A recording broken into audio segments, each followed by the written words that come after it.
You know, it's been 2 years already, but some of us are still scratching our heads over the Tess Holliday confession. You know, with her apparent battle with anorexia. But don't worry though, because if you've never heard of her, Tess Holliday is a well-known plus-size model and an advocate for body positivity, especially within the fat acceptance community. I mean, it won't matter much if you've known her for ages or have only just stumbled upon her for the first time in this video. If that is the case, I'm sorry that I had to show you who she is. But I guess regardless, at the end of this video, we will all be raising our eyebrows at her wild claims that she has said before. And you know what? Calling her a liar is just pretty much unanimous at this point. Seriously though, does she even remotely resemble someone struggling with that eating disorder? Just look at her. Let me know in the comments if this is what that looks like. I don't think it is. The certain A disorder, that I can't say the full name, otherwise YouTube will take down this video, God forbid, is honestly a serious disorder. Not a trend to hop on, but so many people out there now just throw around self-diagnosis, which is, by the way, TikTok's fault. And people get misdiagnosed now, left, right, and center. It's honestly baffling. Sure, Tess might have some sort of eating disorder, but it's definitely not the A1 that she claims to have. She obviously used that disorder like a trendy accessory to avoid any comments on her, especially when you catch her chomping down on live streams. And people will even cheer her on for recovering. And if you dig deeper into the news, you'll feel like your instincts were spot on. Something just didn't add up, as she says here in this article. Oh, and according to this article, she was talking to her dietitian, who said, "I am not licensed to diagnose you, but if I could, I would diagnose you with the A disorder." I mean, that just about sums up everything, doesn't it? And then, of course, off she went to a psychologist who apparently gave her the nod of agreement. No clue how much time elapsed between those appointments. It could have been minutes or it could have been years for all we know. And look, I'm not a professional, but it seems to me that either she doesn't have this disorder, or if she does, it's probably a typical anorexia. But it's doubtful it's anorexia nervosa, like she was implying, especially since she's far from being underweight, as we can see. And it's worth nothing that she didn't even specify which type she's dealing with, leaving room for many questions. There's also no other evidence to support her claim, so everything is just basically based on her words. Perhaps she's using the label of this disorder to deflect criticism about her eating habits. I mean, by claiming to have ED, she might be trying to convince people that she's making progress in her recovery. So when they see her eating, it's just a tactic to avoid judgment at this point about her health or how much she eats. Now, Blaze, why stir the pot now? Well, because this isn't just about Tess anymore. It's about a much larger issue bubbling beneath the surface of the body positivity movement. But before I do jump into today's main topic, I want to give a big shout out to Hippie Skippy. Thank you so much for the comment in the last video.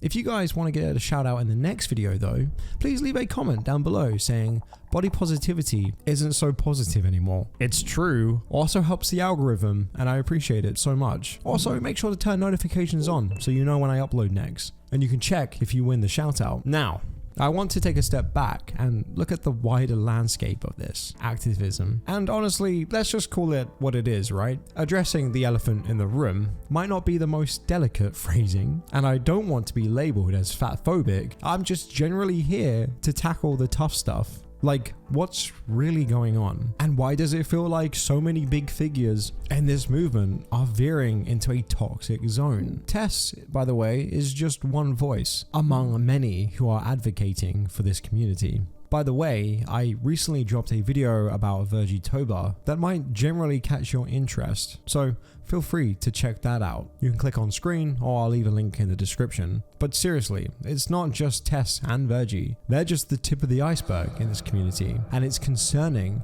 how many others seem to be spreading misinformation and showing double standards. Some use the A word as a shield to avoid criticism about their weight, all while claiming that eating is just a part of their recovery journey. Then are the ones bragging about their plant-based diets and marathon-worthy daily walks, conveniently forgetting to mention the rest of their not-so-healthy habits. But when did this activism kick off? And why has it always been this way since the beginning? The roots of the body positivity, health at any size, and the fat acceptance go way back, but they really seem to gain traction in 2010, as they were a much needed response to the toxic beauty standards of the 90s, and yes, even early 2000s as well, where being thin was practically worshipped. The whole idea was to embrace all body shapes and sizes, promoting self-love and acceptance, regardless of what the scale said, and it was meant for people with missing limbs, or perhaps people in wheelchairs. And yes, that sounds great. It does. I mean, in theory, of course, but in practice, it's more like hitting a bullseye with a blindfold on. Especially now in 2024.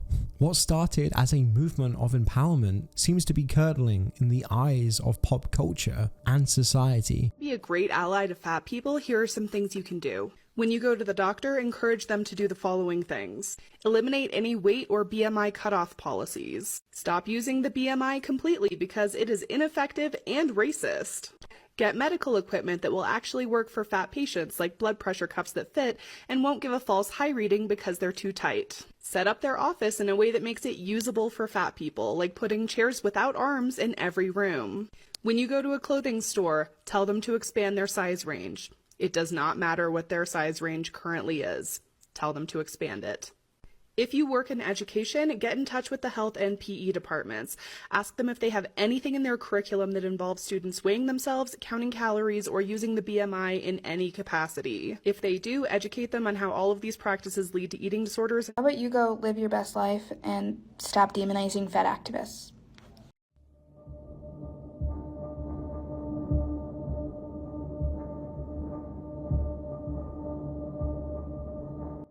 I mean, yeah, there are still jerks out there hurling insults at plus size women, which is totally not okay. But nowadays, it's not just about size anymore. As I observed, the focus has shifted to health. When people online dare to question the lifestyles of some of these fat activists out of just general concern for their well-being, well, it seems like they're hitting a brick wall.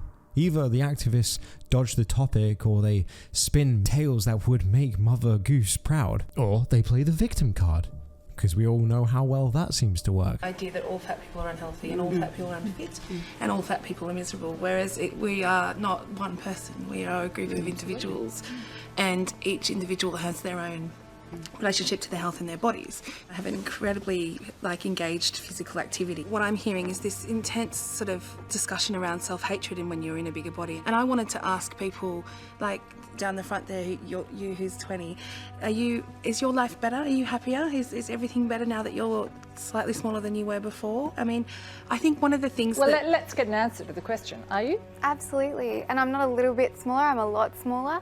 And I did do research into everything. I can still have kids, and that may not have happened if I had stayed the size I was. Like, my question to you is, can you honestly say that you are 100% happy and healthy? Like, you have no medical conditions whatsoever, you have no problems at all with your health at your weight as compared to... Can we have an answer? No. The question's been asked. What's the answer? I think it's really interesting that I feel like I need to justify my existence in this room. No, but hang on a minute. You asked her to justify her decision. I asked her if she was happy. I didn't ask her to justify what her health issues now, or if there is any. But have you got any health issues? No, I'm perfectly happy. And by the way, that woman in that video being criticized is Kaylee Jen Drinkwater. That's right. She has an insult in her actual name.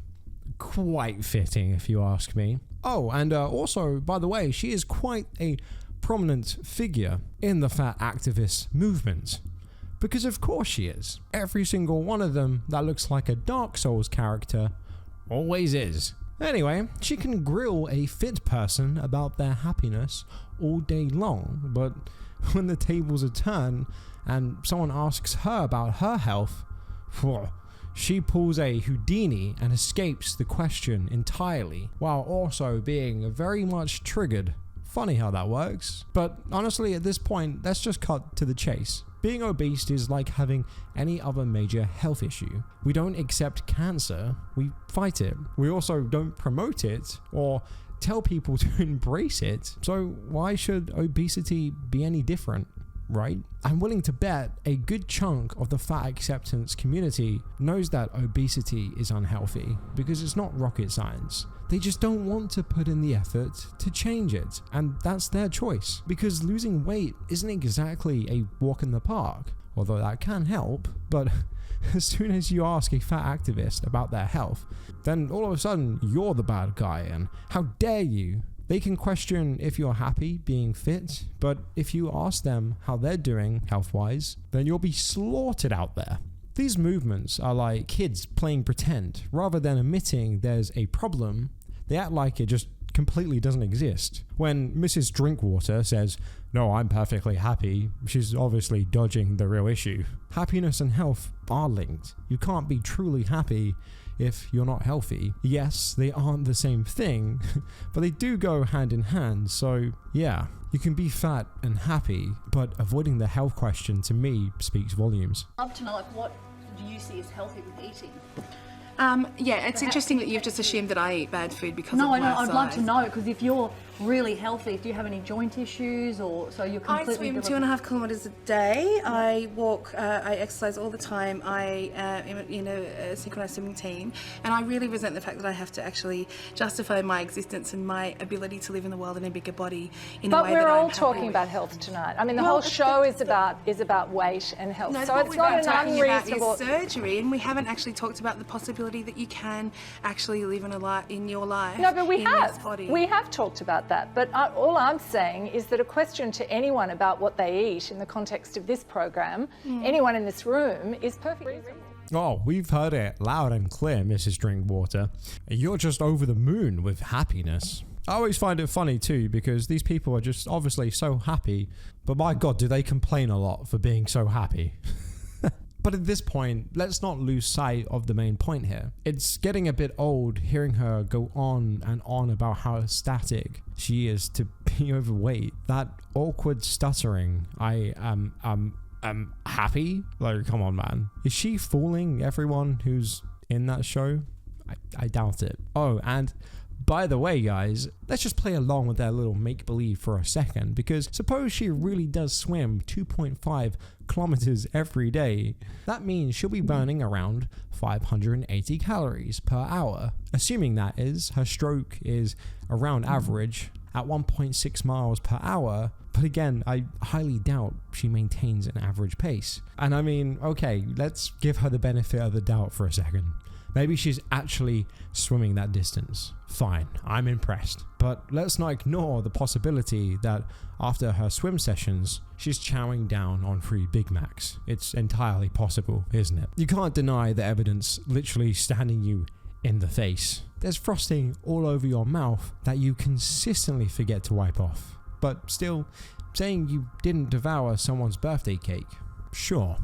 And it drives me crazy that this health at every size thing that they got going on, it's a whole lot like the pro-anorexia movement that you might have heard of before. So they both offer ways to deal with emotional pain and give support that lets people keep up their unhealthy habits without thinking too much about it. But I guess this is way worse than the pro-A word. While that mainly happens in online spaces, this fat liberation actually sneaks into real life. It pretends to be all about you accepting everyone, right? But in reality, it isn't about that at all, as it's just entirely twisted at this point. And the main problem here is that it has infiltrated legitimate social justice movements. It has cunningly co-opted the language and ethics of body positivity and anti-discrimination efforts, presenting itself as a champion of inclusivity and equality. Issues like racism and sexism, they mix them up with how people view their weight. Your race or where you're from, well, that's just who you are. You can't change that. But when it comes to being overweight and not healthy, well, that's something you can work on at least. But somehow these activists in this movement compare fatphobic to racism. What? But that's not quite right. Discrimination is bad no matter what. Yes, but being overweight is different. It often comes down to your choices that you make and what you eat and how active you are. So saying they are the same is a bit off, and in my eyes just cheapens real issues. It's like trying to mix up apples and oranges and saying, well, they're both fruit. Yes, okay, they're both fruit, sure, but they're not the same thing, are they? You fucking moron. So this movement also ignores the fact that being overweight can cause serious issues. Sure, it's good to feel good about yourself, of course, but pretending that weight doesn't matter really just isn't helping anyone at this point. We need to find a balance between accepting ourselves and taking care of our bodies, or else we're just fooling ourselves. These self-absorbed advocates are quick to shut down anyone asking about their health, tossing out lies at every turn. They claim that they're hitting the gym and eating salads, but are they really living up to those claims off camera? Sure, I work out a lot, I'm so healthy, but hey, I still indulge in all-you-can-eat buffets 3 times a day, so it evens out, right? No. If these people simply just even acknowledged the fact that weight isn't the sole measure of health and offered better indicators, I wouldn't take an issue with the movement. But it seems like the community is more forced on making plus-size women feel unbothered about their health rather than promoting accurate health science. Like all of the fat activists, like Mrs. Drinkwater, Tess Holliday, and Virgie Tovar, provide people within their community an excuse to neglect their health as long as they're happy, and well, then these people can just splurge on greasy foods. I hope they've also saved enough for their future healthcare bills, because at this point they are likely to encounter some health issues down the road. And honestly, the sad truth about mental health and personal growth is that repetitive failures can convince your brain that you're a failure, leading you to give up. This applies to various aspects, including health improvements, and unfortunately, it's central to fat liberation. Many people out there share health or dieting advice, but a lot of it is just dead wrong because they sadly rely on mainstream news, and just listening to those toxic advocates can blind you to the truth. Consider this: globally, 2.8 million deaths annually are linked to obesity, while another 35.8 million suffer because of it. These numbers show just how serious it is. So, what's your take on this? About these individuals? About this movement? Is it okay to justify unhealthy eating habits? I'm super curious to hear what you guys think down below. Does this movement need to come to an end, or do you think it's a good thing? With that all being said, I hope you guys have had a great week. Hope you're enjoying these videos. Let me know in the comments down below, and I'll see you all in the next video. Bye bye.